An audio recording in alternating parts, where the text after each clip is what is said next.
It is a tiny law that's had a huge impact on the internet as we know it. Twitter shadow banned 4 members of Congress. The Trump campaign's Team Trump Twitter was temporarily blocked today.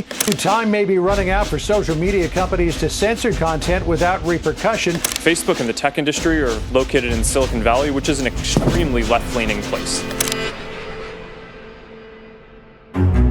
Section 230 is a tiny part of the Communications Decency Act that actually enables free speech on the internet today. The section says that no provider or user of an interactive computer service shall be treated as the publisher or speaker of any information provided by another information content provider. It means that online outlets can host many kinds of content, and they would not be legal owners of the content. That sentence alone allowed the big tech organizations like Wikipedia, Twitter, Facebook, and many more to exist.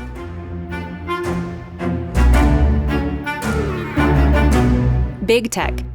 It is the buzzword for both political camps in the US, and big tech is the focus of 21st century free speech debates.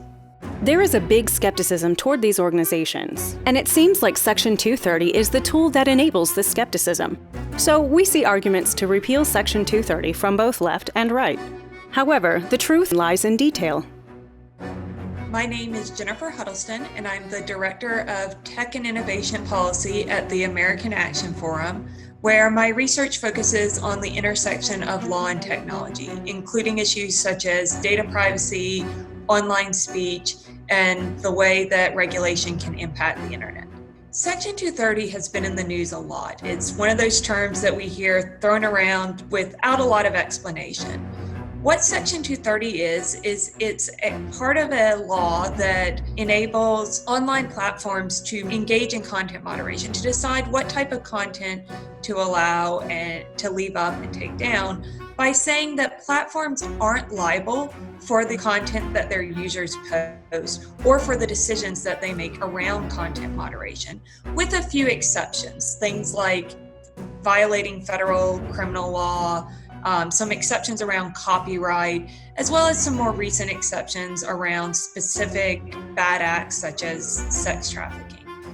Section 230 is the government regulation that democratized communication and media for once and for all. It allows people from all walks of life to join the conversation on the net.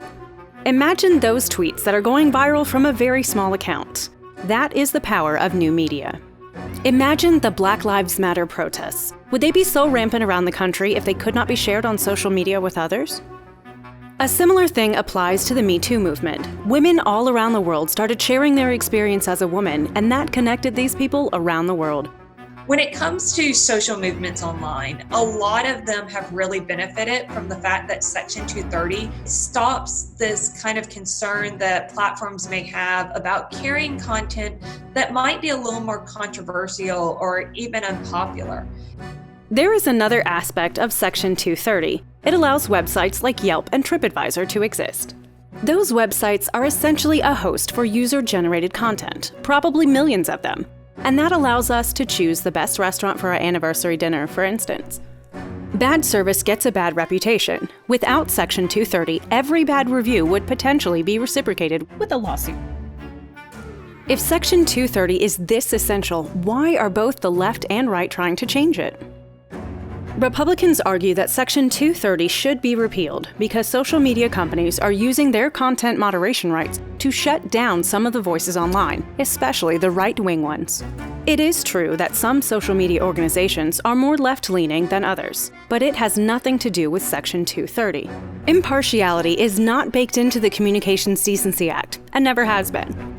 First off, Section 230 never mentions neutrality, and in fact, it enables platforms to not be neutral and to serve specific audiences. If platforms are required to be neutral, we might see that these platforms that target specific audiences, whether it's a conservative audience or a liberal audience, might not be able to target that as much anymore because they have to allow everything.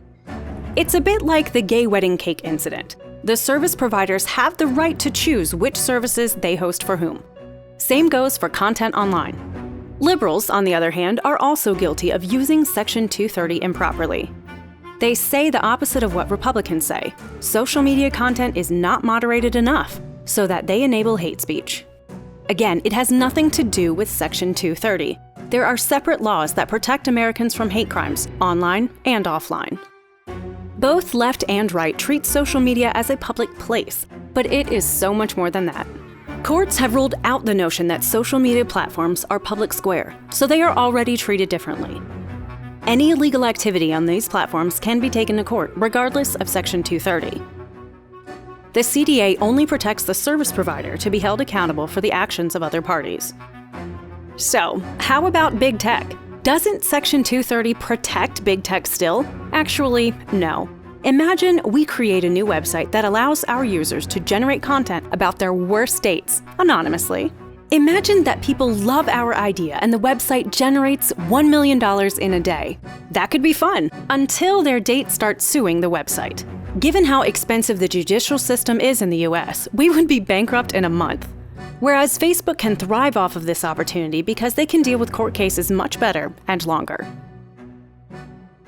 Section 230 keeps the barriers to entry low for new companies that want to carry user-generated content. It also enables these companies to set their own terms of content moderation. So whether it's big platforms or small platforms, or the rules for the comments section on a blog or a news site, we see a wide range of content moderation policies online. When it comes to enabling competition, this means that if you think that there's a problem with the current large players in technology and their content moderation policy, that you can start a new website with a different content moderation policy and still have Section 230 protection. There is another, deeper reason why organizations such as Facebook, Twitter, Wikipedia, Reddit, Yelp, and so on exist. They are all created and based in the US because the US has a long-standing history of freedom of expression. It is an American tradition and a way of life to pursue free speech over anything. The First Amendment is the #1 signifier of that. We protect free speech with it.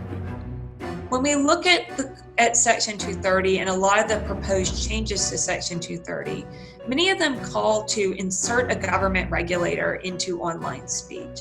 And this would be very different from the approach we've traditionally seen in the US, particularly with raising new First Amendment concerns. And instead of having private actors make decisions, allowing the government to make decisions around what speech is or isn't allowed online.